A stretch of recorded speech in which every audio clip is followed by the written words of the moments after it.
Id-deputat nazzjonalista Kristi De Bono ġiet offruta l-kariga ta' Whip tal-Partit Nazzjonalista. Dan minkejja li kienet imwiegħda l-kariga ta' Viċi Kap għall-Affarijiet tal-Parlament. Jidher li kien id-deputat David Agius li bħalissa jokkupa l-kariga ta' Whip li ħareġ bl-idea li De Bono ssir Whip. Idea li sabet l-appoġġ tal-Kap Nazzjonalista Adrian Delija. Kristi De Bono hija l-mara ta' Jean-Pierre De Bono, bit-tnejn ħadmu qatih sabiex Adrian Delija jilħaq Kap Nazzjonalista. Żewġa Jean-Pierre De Bono ċeda s-siġġu lil Adrian Delija, kif kienet żvelat il-gazzetta kulħadd xurilu. Għalkemm dan mhux li xtaq Delija, l-imkejjen tagħna kienu qalu b'mod ċar li ma kienx hemm soluzzjoni oħra u żmien tagħhom raġun.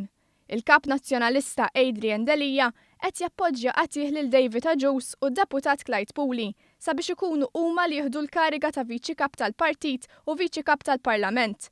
Tant li qamet kontroversja fil-Grupp Parlamentari Nazzjonalista wara li Delija ħadhom miegħu għal laqgħa ta' korteżija mal-Prim Ministru Joseph Muscat. Apparti d-deputat Robert Arrigo li beda bil-kampanja tiegħu, issa anki d-deputat Edwin Vassallo beda bil-kampanja għall-elezzjoni ta' Viċi Kap Nazzjonalista. Edwin Vassallo nnifsu qal li hu lest jirtira l-kandidatura tiegħu jekk David Agius jirtira mit-telliqa biex Chris Sajt isir Viċi Kap b'mod awtomatiku.